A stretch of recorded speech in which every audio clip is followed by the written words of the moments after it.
de sacrificio que lleva a gran ganancia y de lo imprescindible que es que nosotros entendamos en qué consiste el llamado de Cristo exactamente y qué es lo que nosotros abrazamos cuando entregamos nuestras vidas al Señor, cuando entramos en el camino del Evangelio. Gracias.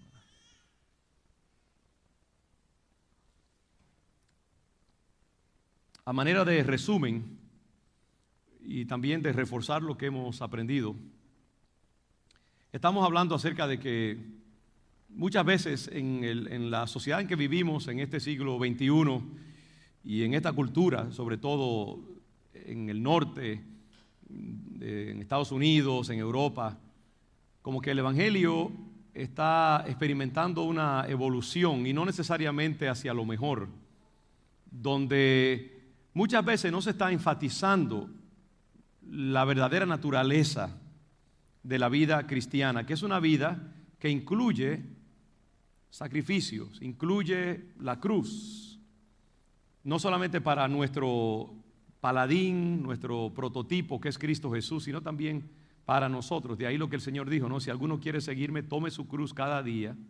Si quiere ser mi discípulo, tome su cruz cada día y sígame.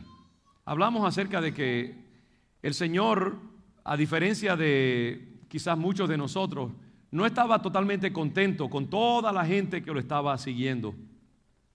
En el tiempo de su mayor popularidad, cuando grandes multitudes lo seguían, hay un pasaje que nos muestra que el Señor se volteó hacia esa gran multitud y les aclaró implícitamente que ellos necesitaban plantearse por qué lo estaban siguiendo y que no era por lo que Él podía hacer por ellos, no era por los panes y los peces que Él había multiplicado, no era por la promesa de regresar a Israel a su antigua prominencia política, no era porque el Señor podía sanar sus enfermedades o libertarlos de los demonios que los oprimían, sanarlos de la pobreza. Todo eso era cierto y Él lo había hecho y lo continuaría haciendo y lo continúa haciendo.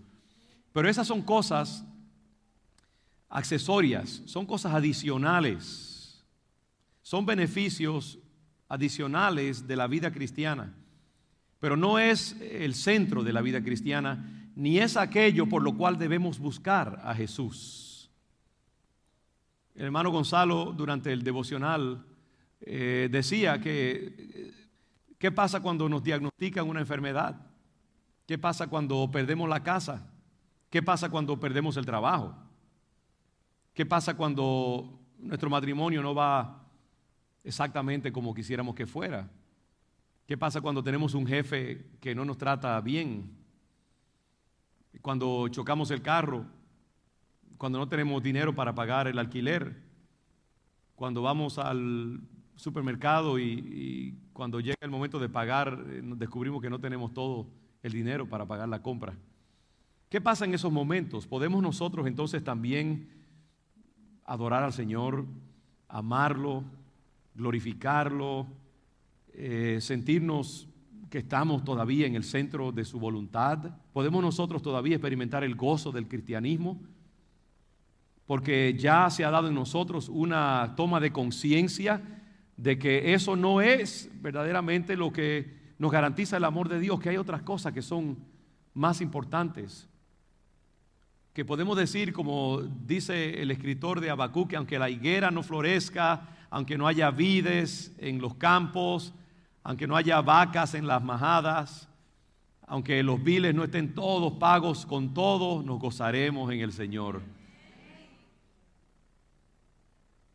Yo recuerdo mi mamá cuando nosotros éramos chiquitos allá en República Dominicana, que ella decía, mira, cuando no hay nada en la cocina para cocinar, pues yo me siento contenta en un sentido porque entonces me puedo dedicar a adorar más al Señor y a alabarlo más.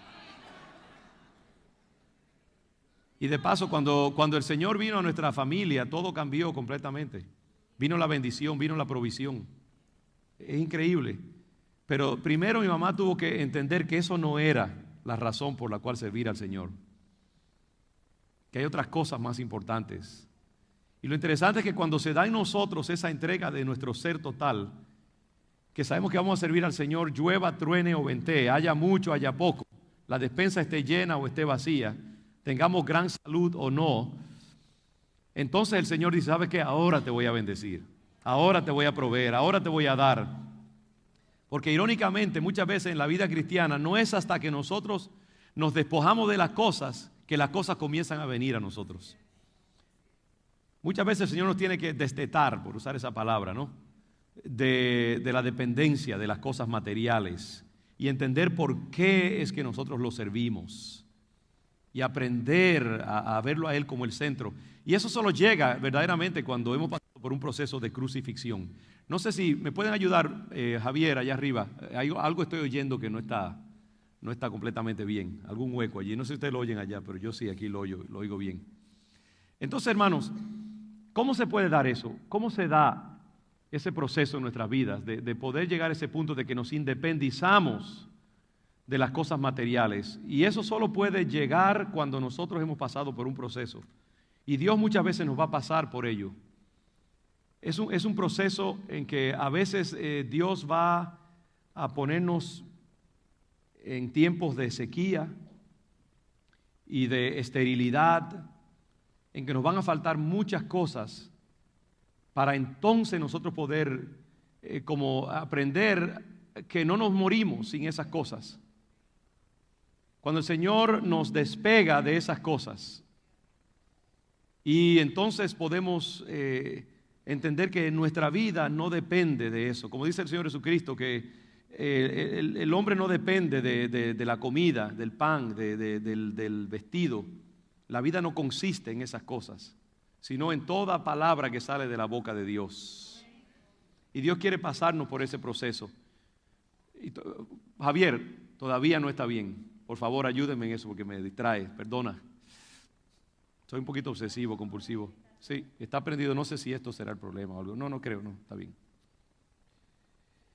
Ustedes recuerdan el pasaje de Deuteronomio donde el Señor le dice a los hebreos que se recuerden el camino por donde pasaron en Egipto, mejor dicho en el desierto, que tuvieron 40 años en el desierto y Dios los mantuvo solamente prácticamente con el maná. Y Él les dijo, yo los pasé por eso para disciplinarlos, para que entendieran que no solo de pan vivirá el hombre, para que ustedes se desprendieran del amor a las cosas materiales. Y ahora dice, yo los voy a entrar en una tierra que fluye leche y miel. Y ahora yo les voy a dar lo que ustedes necesitan. Pero primero Dios tiene que pasarnos por ese proceso. Y eso es lo que Dios quiere que aprendamos cuando entramos a los caminos del Evangelio. Y por eso es que Dios tiene que crucificarnos, Dios tiene que quebrantarnos para llegar a ese punto de nuestra vida.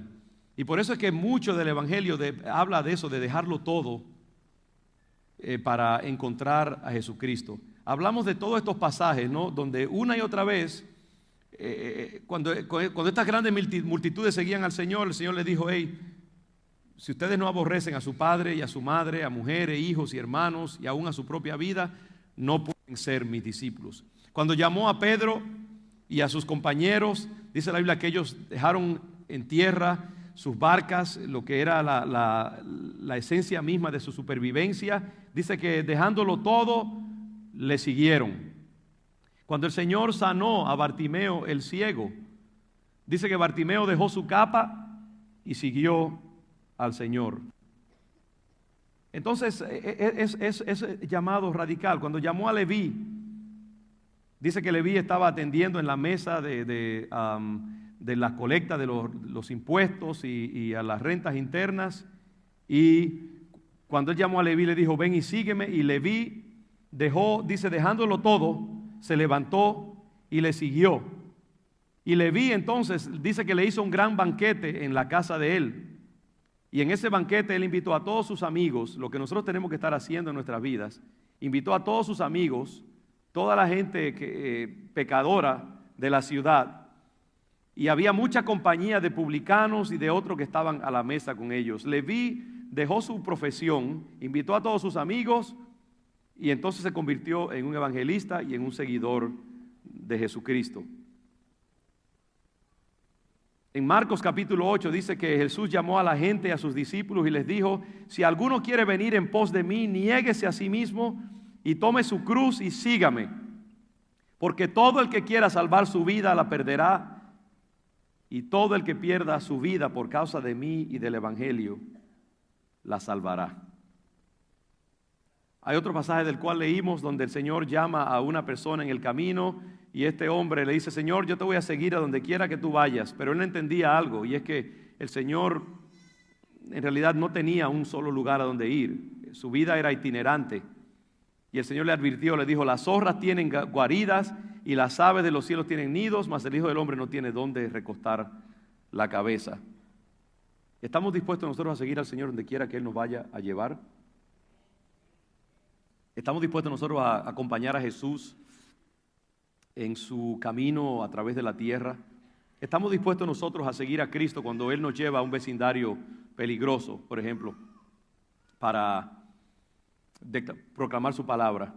Yo les he dicho antes que cuando Dios nos llamó aquí a esta parte de la ciudad, nosotros teníamos un edificio que nos habían regalado en la ciudad de Cambridge, en el área de Cambridgeport, un área muy linda de la ciudad, clase media, media alta. Y el Señor nos entregó ese edificio completamente gratis. Y nosotros estábamos allí muy tranquilitos, muy bonita el área, muy decente. Pero el Señor me deparó un llamado para venir aquí a esta parte de la ciudad y dejar ese lugar que estaba tan cómodo para nosotros. No teníamos que pagar absolutamente un centavo. El edificio era nuestro, nos lo habían regalado. Y nos llamó a una parte tremendamente peligrosa de la ciudad, porque ahí es donde él iba, ahí es donde él quería estar, aquí en esta área. El Espíritu Santo quería establecer un lugar aquí. Y la pregunta que nosotros nos tuvimos que hacer en ese momento: Señor, ¿qué hacemos? ¿Nos quedamos aquí? Como dijo Pedro, hagamos 3 tiendas. Estamos cómodos aquí. Aquí está la presencia del Señor, aquí está la visión, aquí está el gozo del Señor. ¿Por qué no nos quedamos aquí, Señor, en la cima? Y el Señor dijo: no, tenemos que bajar. Hay gente que necesita de mí. Y entonces el Señor nos trajo a este lugar. Y así es que muchas veces nosotros tenemos que preguntarnos: Señor, ¿dónde tú quieres que yo vaya? ¿Dónde tú quieres que yo te siga? Porque el Espíritu Santo se mueve donde Él quiere. Y Él necesita gente con un corazón misionero que estén dispuestos a perderlo todo para que Él los pueda usar. Y cada uno de nosotros tiene que ser como yo voy a decir un terrorista, pero es un terrorista bueno, no malo. Como esos, yo recuerdo una vez me invitaron a predicarle en una graduación de jovencitos de high school, en una escuela cristiana. Y yo creo que fui demasiado pesado, yo creo que esa parte mía. Y yo les hablé de ser como terrorista y de Jesús como el mayor terrorista de todos los siglos. Y eso parece que no les gustó a algunos. Otros sí lo recibieron muy bien. Pero yo aclaré, pero es que comparar a la iglesia o a Cristo como un terrorista, mucha gente le rechina los dientes cuando escucha eso. Pero en un sentido sí, porque esos terroristas, estos suicidas, están dispuestos a perder la vida por su causa y a inmolarse para destrucción y para ser usados por el diablo. Bueno, nosotros somos suicidas, pero somos para Cristo. Y nosotros perdemos nuestra vida, pero la ganamos. Nosotros morimos, pero resucitamos en Cristo Jesús. A esos terroristas se les enseña a despreciar su vida, despreciarla completamente. Y tengo entendido que parte del entrenamiento para un terrorista de eso que se va a suicidar, una bomba de esas, explotar, es que lo meten en un ataúd y cierran el ataúd y lo bajan en una tumba real y lo tienen ahí por un tiempo, para que él vaya pasando por el proceso mental, cerebral, de verse muerto, para ayudarlo a prepararse para la muerte que ha de venir. Y ¿sabe qué, hermanos? Que nosotros tenemos que hacer algo no así tan tétrico ni tan lúgubre, pero en un sentido el Señor quiere que nosotros también pasemos como por un proceso de morir nosotros también. a todo lo que nosotros amamos y consideramos valioso, para poder entonces entrar en lo que Cristo quiere que nosotros entremos, para poder experimentar el gozo del Señor, para poder ser usados por Dios. Dios no puede llenar a nadie que primero no esté vacío. Dios no puede usar a nadie que no esté dispuesto a ir a donde el Señor le guíe, aunque sean los lugares menos agradables del mundo. Pero ¿sabe qué? Lo maravilloso es que dice la Biblia que cuando tú estás dispuesto a pagar el precio del discipulado, cuando tú estás dispuesto a morir como Cristo murió, a todos sus privilegios, prerrogativas y derechos, entonces es cuando tú verdaderamente encuentras tu vida. Cuando tú experimentas el gozo del Señor, cuando tú experimentas la dignidad a la cual Dios quiere llevarte. Y ese es el proceso. Jesús dijo, miren en Juan capítulo 12, versículo 23, una de mis imágenes favoritas, el grano de trigo.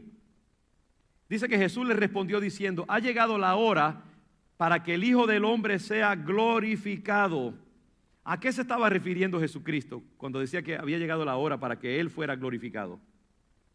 Se estaba refiriendo a que lo iban a venir a buscar en una carroza real y lo iban a llevar con bombas y platillos al palacio de la ciudad. No, se estaba refiriendo a que lo iban a llevar a la cruz.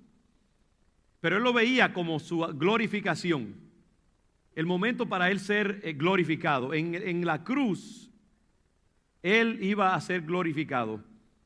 Paradójicamente, en el momento de mayor pérdida era cuando el Señor iba verdaderamente a encontrar toda su gloria.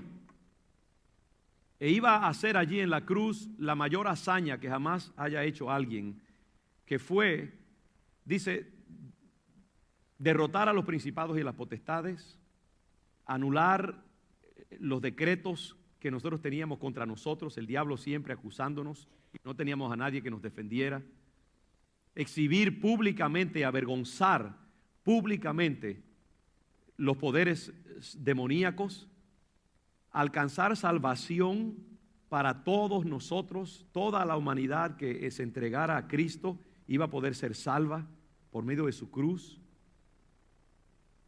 Y todo eso lo hizo posible el sacrificio que Él asumió sobre su persona. Por eso Él decía, ha llegado el momento para que yo sea glorificado. Y entonces añadió, refiriéndose implícitamente a esa dinámica paradójica y contradictoria de glorificación por medio de la humillación, Él dijo, de cierto les digo, que si el grano de trigo no cae en la tierra y muere, queda solo. Pero si muere, lleva mucho fruto. Ese es un versículo que todos nosotros debemos aprendernos de memoria. ¿Quién es el grano de trigo? El grano de trigo no, el grano de trigo eres tú y yo. Yo soy el grano de trigo y tú eres el grano de trigo. ¿Qué pasa con un grano de trigo? Usted coge un grano de trigo, vamos a usar algo más conocido por nosotros, un grano de frijol, digamos, habichuelas, para los caribeños. Si ese grano no se mete a la tierra y se siembra, si esa semilla, ¿qué pasa con una semilla cuando entra a la tierra? El agricultor la mete hondo. Por eso es que los agricultores abren trillos en la tierra, porque si la semilla se queda solamente en la superficie, no se da el proceso que tiene que darse. No, la semilla tiene que ser metida hondo dentro de la tierra. Ahí está el primer símbolo de muerte. Si el grano de trigo no cae a tierra, queda solo. Ahora, ¿qué pasa cuando una semilla es entrada en lo profundo de la tierra? Se inicia un proceso de muerte para esa semilla. Esa semilla entonces comienza a interactuar con la humedad de la tierra, con los ácidos que hay en la tierra, y comienza a podrirse la corteza, esa parte dura de la semilla, comienza a ser suavizada por los elementos de la tierra y va rompiéndose, porque si no se rompe eso, ¿qué pasa? Lo que está adentro, la riqueza de ese grano que está adentro, no, la corteza es para proteger la vida de adentro. Es como el cráneo que protege el precioso cerebro que está dentro de ti. La corteza es eso. Y podemos decir que así es nuestra vida también.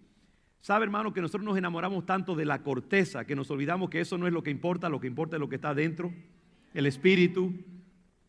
La corteza es tu cuerpo, la corteza es tu juventud, la corteza es tu belleza, la corteza es tu dinero, la corteza es tu casa, la corteza es tu trabajo, la corteza es tu profesión. Todas esas cosas son simplemente cosas adicionales, son accesorios a la vida que está dentro de ti. Y nosotros nos enamoramos muchas veces de la corteza. La joven se enamora de su belleza. El joven se enamora de su hombría falsa. El profesional se enamora de su salario de $250,000 al año y de su BMW que cambia cada año y de los buenos bistecs que se come 3, 4 veces a la semana y que se lo carga a la compañía, inclusive porque tiene una cuenta de gastos. Y entonces se proclama demasiado ocupado para ir a la iglesia, para servir al Señor. Y en la corporación le dicen, mira, te estamos pagando mucho dinero, pero no se lo dicen así, pero lo que están diciendo es, pero tienes que vender tu alma a la compañía. Tienes que trabajar 80, 100 horas si es necesario. Tienes que descuidar a tu familia.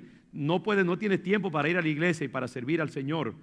No puedes pasar tiempo orando, buscando de la palabra, yendo a un retiro, porque ese dinero que nosotros te pagamos, tú tienes que retornárnoslo entregando tu vida para la compañía.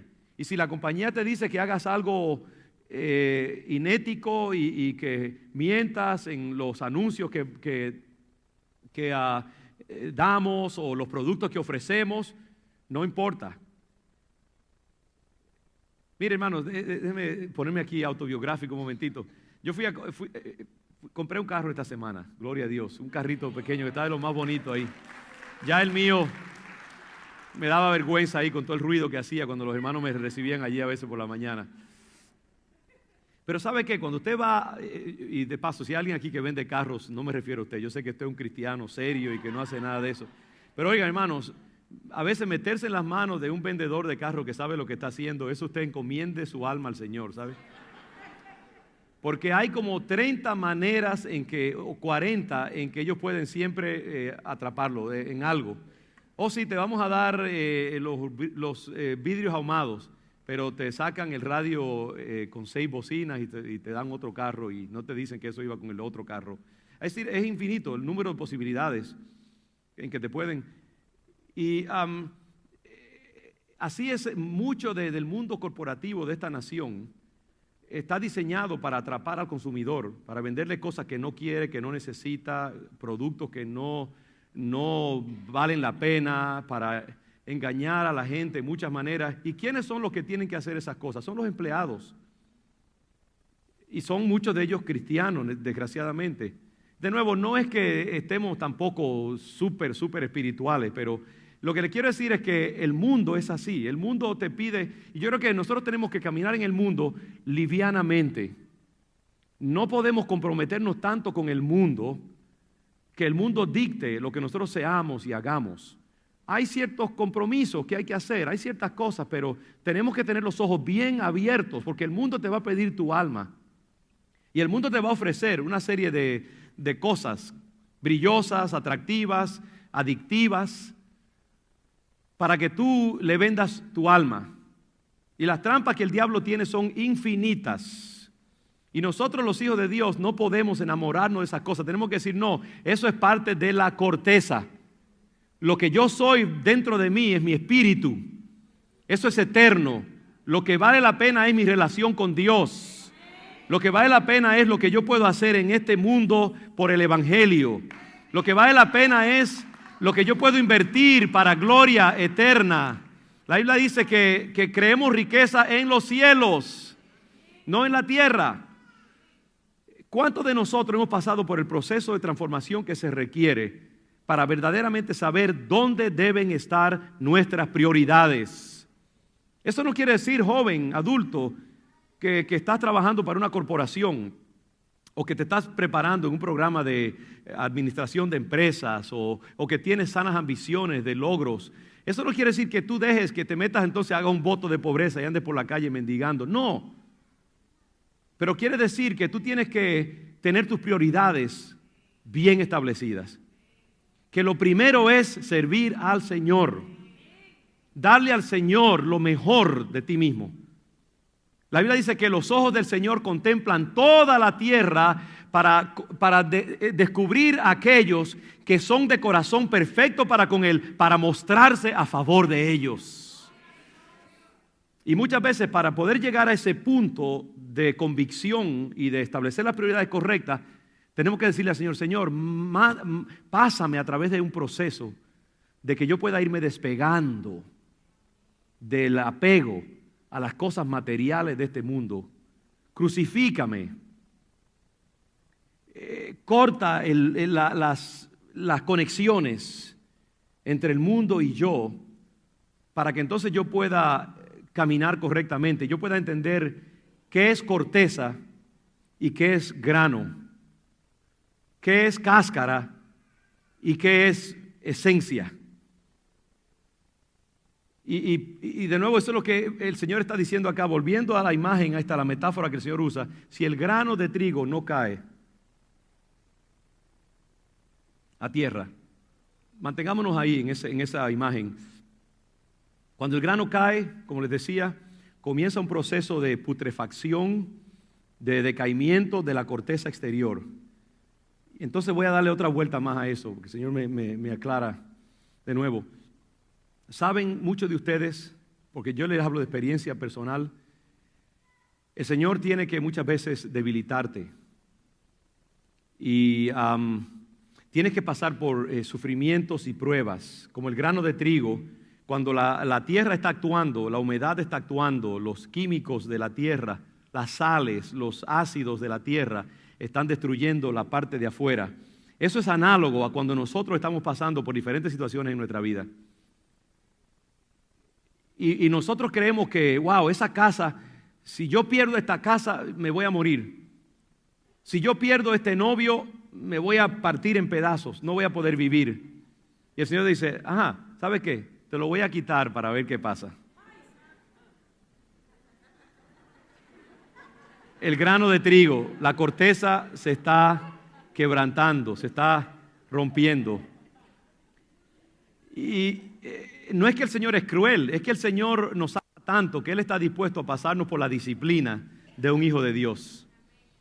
Y sabe que al reino de Dios se llega a través de muchas luchas y padecimientos. No es que Dios es cruel, es que un día, cuando nosotros estemos en el cielo, entenderemos cuán poco importante eran las cosas de este mundo que nosotros consideramos imprescindibles. Dice el apóstol Pablo que cuando estemos en el cielo, entonces conoceremos como somos conocidos. Veremos la realidad tal y como es. Tú sabes que mucha gente se preocupa: bueno, mis hijos, cuando yo me muera, ¿qué va a ser de ellos? Y están, mira, cuando tú te mueras, tus hijos no te van a preocupar más. Tú sabes, tú lo vas a ver desde el cielo.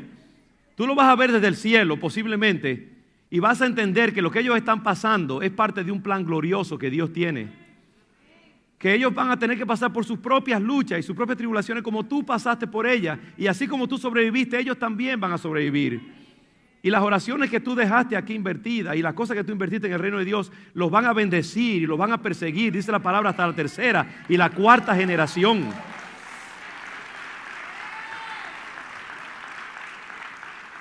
Se me ocurrió un buen título para un merengue, se lo voy a sugerir a Juan Luis Guerra hace un día. En el cielo no hay gente deprimida.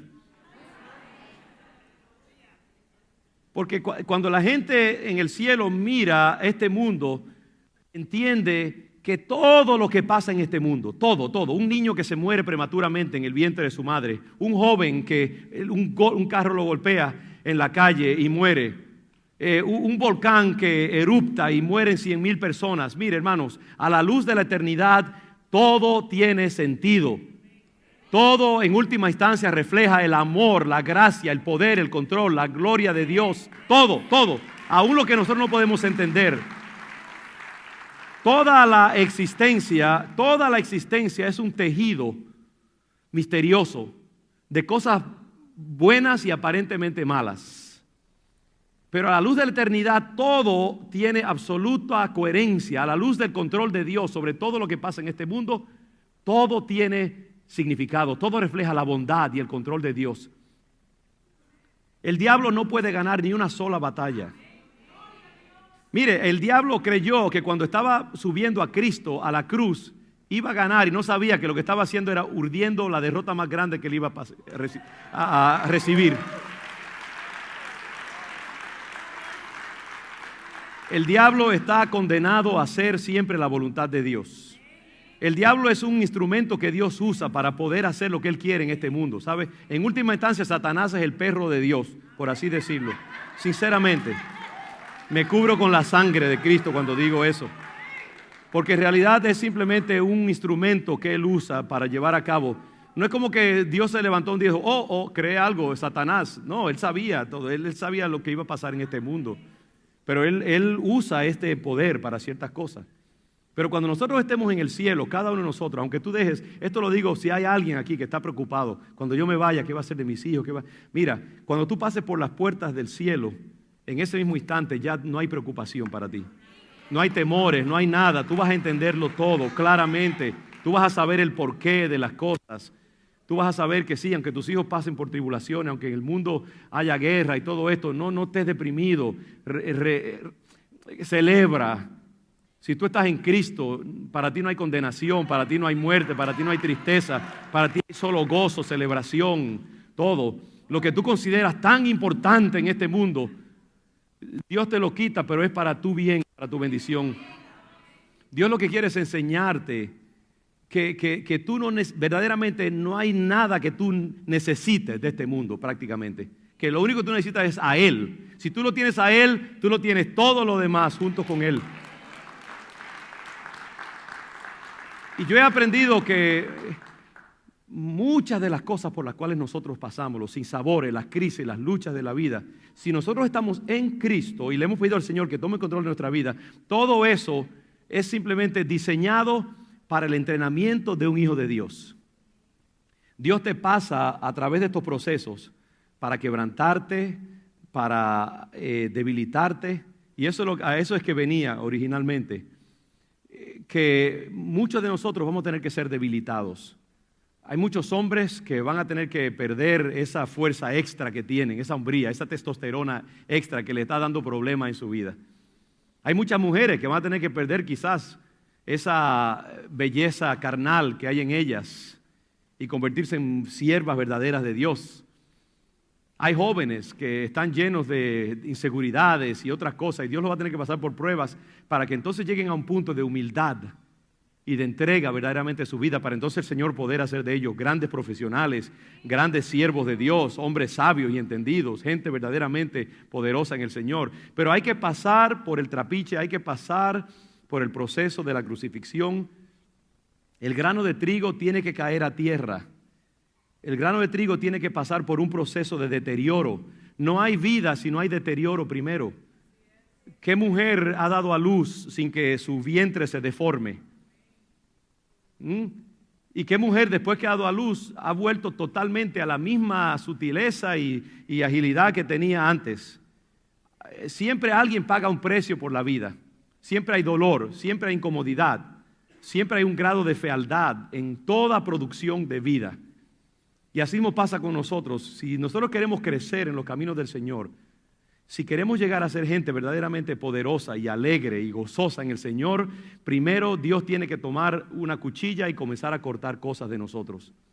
Porque esta carne es impura y la carne no agrada a Dios y no puede entrar al reino de los cielos. Hasta que nosotros no llegamos a este punto de decir, bueno, Señor, tú sabrás lo que haces, aquí te doy una carta firmada, quítame todo lo que tú quieras y deja tan solo lo que a ti te plazca de mi vida. Hasta que no pasamos por ese proceso, porque si tú quieres ser verdaderamente un hombre de Dios, una mujer de Dios, prepárate. Porque Dios no crea guerreros, sino los pone a través del campo de guerra y entrenamiento en su vida. Y entonces, por eso que cuando tú vienes al reino de Dios, cuando tú entras al evangelio, tú tienes que saber que no vienes solamente a bailar y a pasar una fiesta todo el tiempo y que todo te va a ir bien de ese día, no va a haber nada. No, vas a pasar por esfuerzos y ejercicios espirituales, porque Dios va a crear un hombre, una mujer poderosa. Y que es de esa manera que tú llegas a ser todo lo que Dios quiere que tú seas.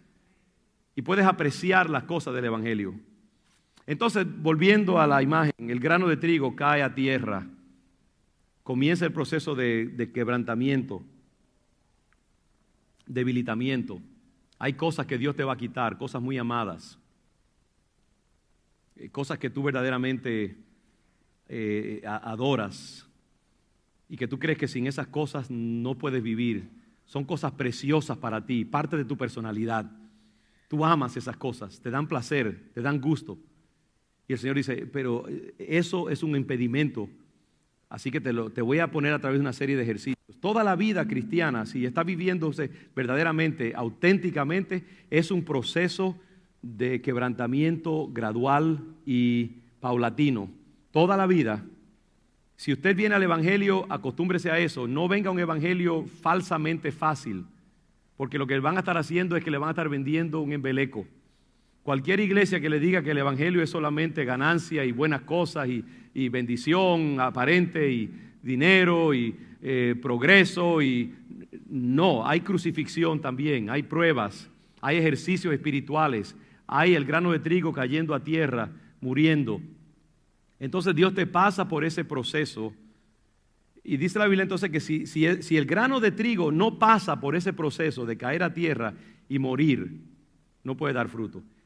Cuando la corteza, todo lo que tú amas, todo lo que tú consideras importante, bello, cuando la corteza se comienza a quebrantar por las grietas que abre la corteza, la cáscara, cuando se abre, por ahí comienza a subir algo, que es la vida, que está dentro de la corteza.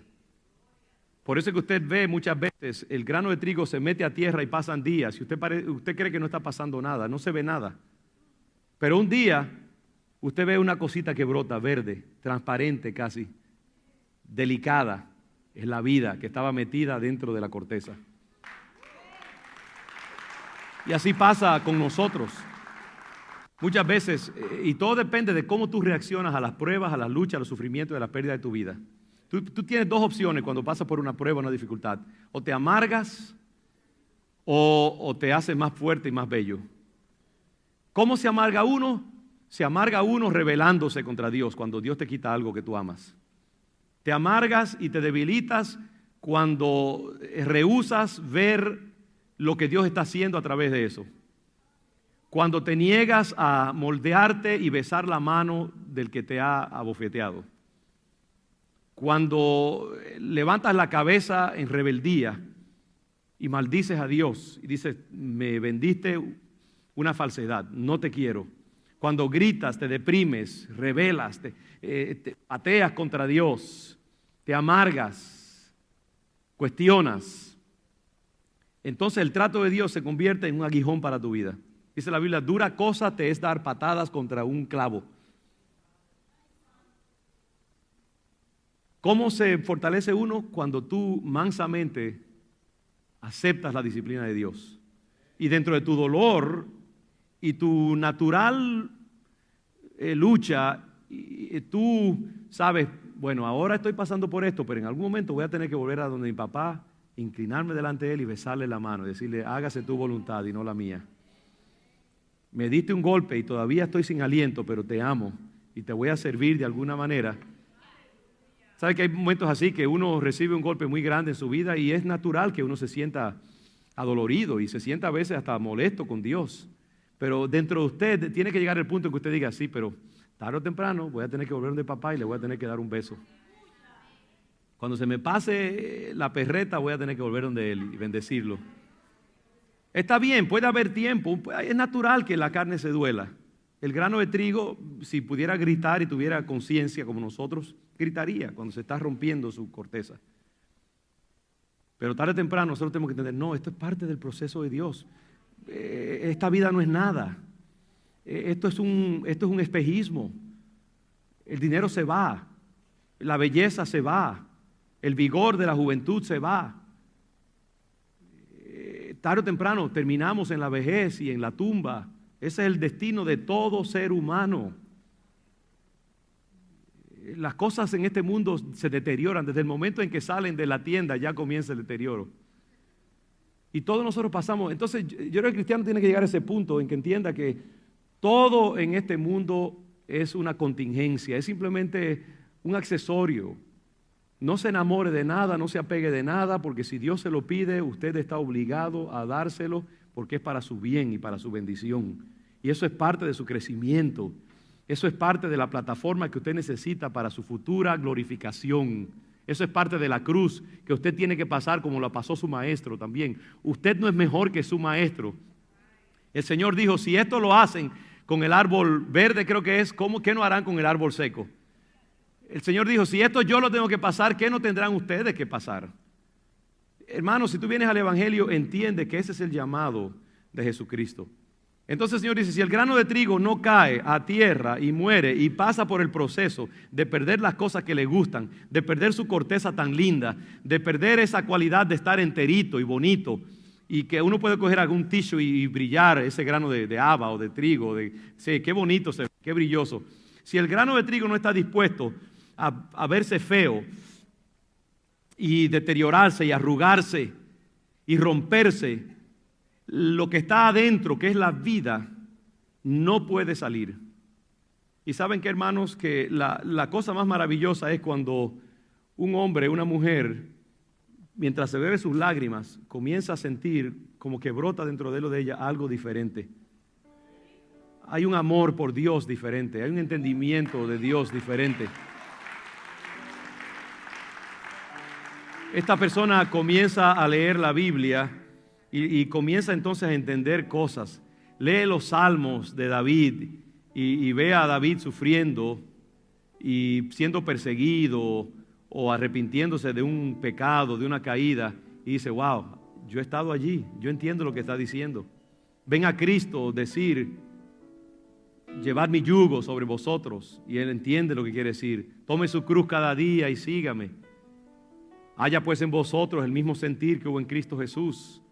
Entiende una cantidad de cosas.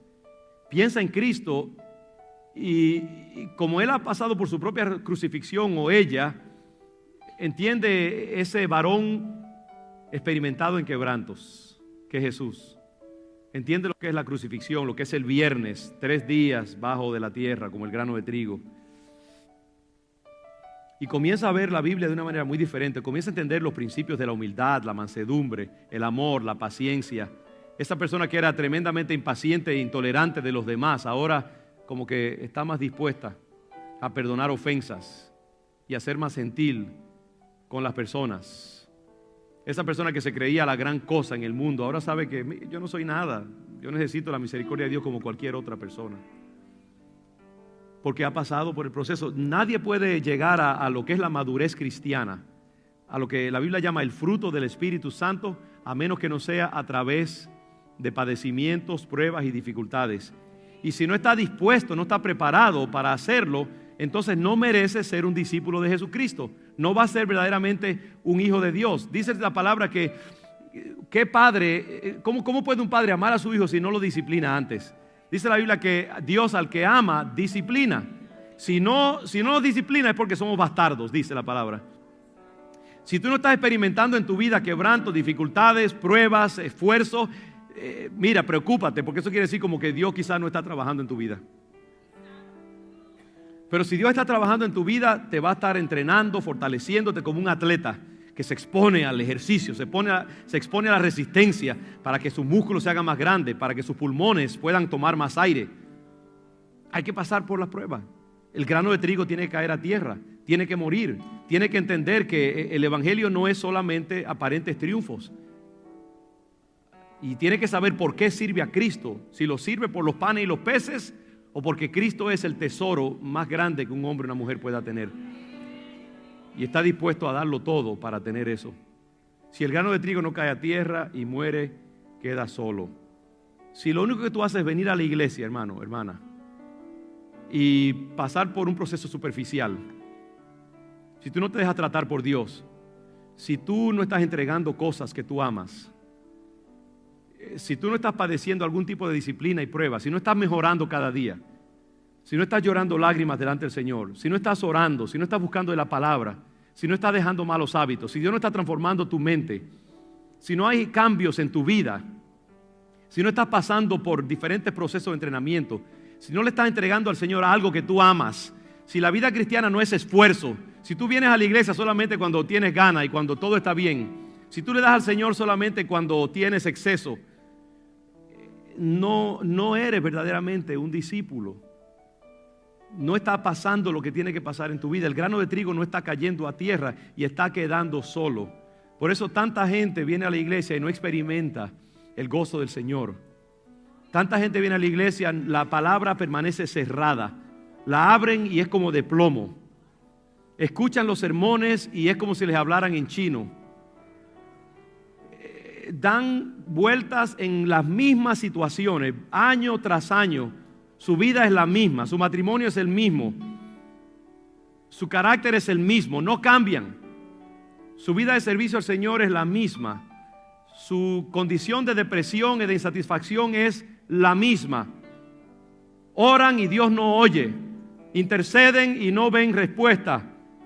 Nadie ha venido al conocimiento de Cristo por medio de una intervención de ellos. No han dado fruto. ¿Por qué? Porque no han muerto, porque no han caído a tierra, porque no han permitido que el Señor haga la obra en sus vidas. Si el grano de trigo no cae a tierra y muere, queda solo, no da fruto. Paradójicamente, cuando el grano de trigo muere, cuando hemos pasado por el proceso de trituramiento y crucifixión, disciplina, prueba, esfuerzo, comenzamos a dar fruto. Viene el gozo del Señor, viene la paz, vienen las oraciones contestadas, viene el conocimiento de la palabra, viene el amor por el Señor, viene inclusive la prosperidad, viene la provisión milagrosa, viene la multiplicación de esa vida. La gente te busca, comienza a buscarte para un consejo. Misteriosamente, la misma palabra que tú decías antes, que no hacían hueco en la gente las escucha y es tocada. Dios te comienza a proveer oportunidades para servirlo, porque el grano de trigo ha caído a tierra, está muriendo, la corteza se ha ido quebrantando, la vida encerrada en la corteza está saliendo, y entonces dice, pero si muere, lleva mucho fruto. Si muere, lleva mucho fruto. Por eso que yo les digo, hermanos, que el costo del evangelio, yo le decía a los hermanos esta mañana, no es un costo verdadero, es una inversión.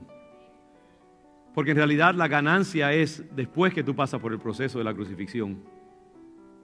La belleza y el gozo vienen después de la fealdad y de la tristeza. El domingo de resurrección viene después del viernes de la crucifixión.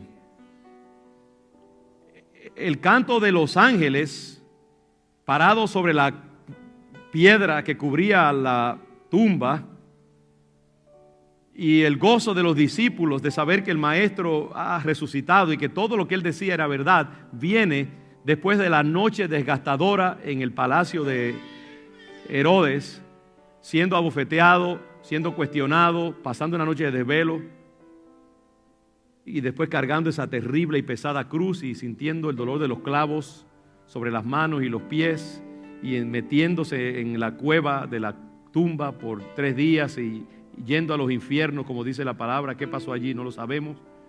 Pero todo ese proceso de muerte es lo que da lugar al domingo de gloriosa resurrección, donde María y Marta van y el ángel le dice, ¿por qué buscáis entre los muertos al que vive? Y así van a decir la gente de ti. Cuando tú pases por tu propio proceso de entrega al Señor de tu vida, van a decir, hey, ¿por qué están buscando a fulanito en tal sitio, en tal lugar? No, él está vivo, está en Cristo Jesús. Está haciendo la obra del Señor, está creciendo, está siendo bendecido.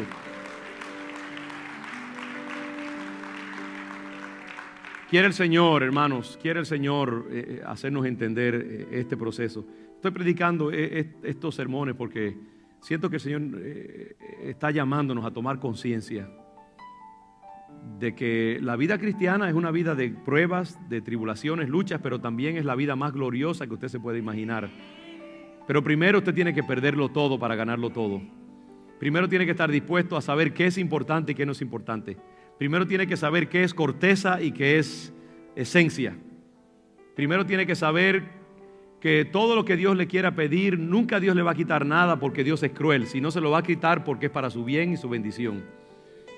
Llevad mi yugo sobre vosotros, porque mi yugo es mi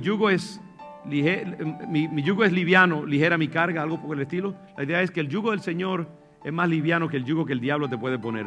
Pero hay que llevar el yugo del Señor, porque es un entrenamiento, te fortalece, te bendice, te hace más liviano.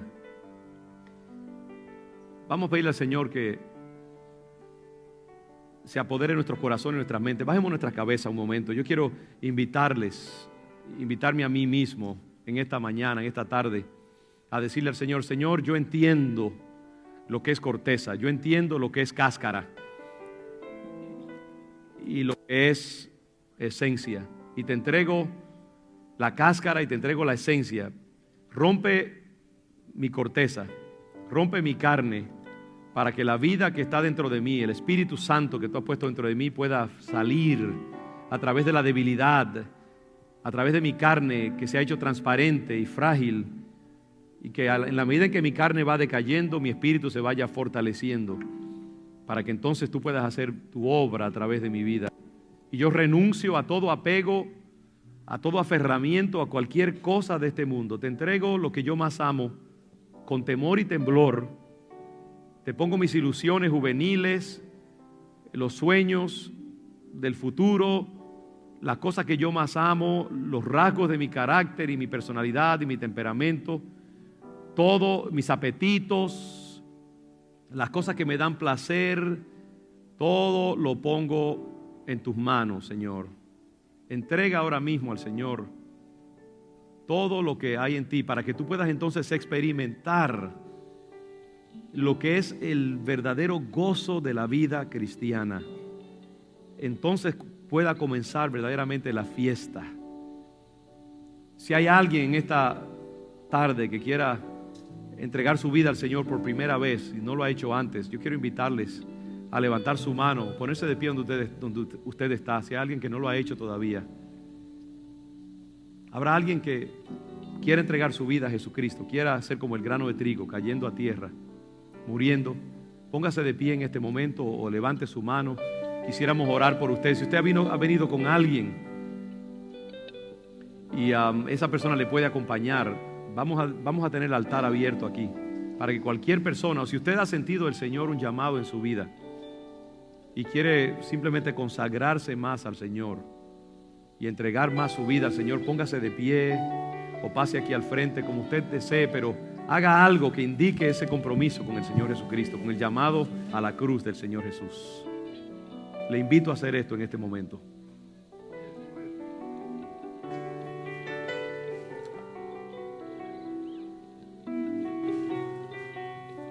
El altar está abierto para cualquier persona que quiera entregar su vida al Señor o entregar algo que tiene que entregar y darle al Señor.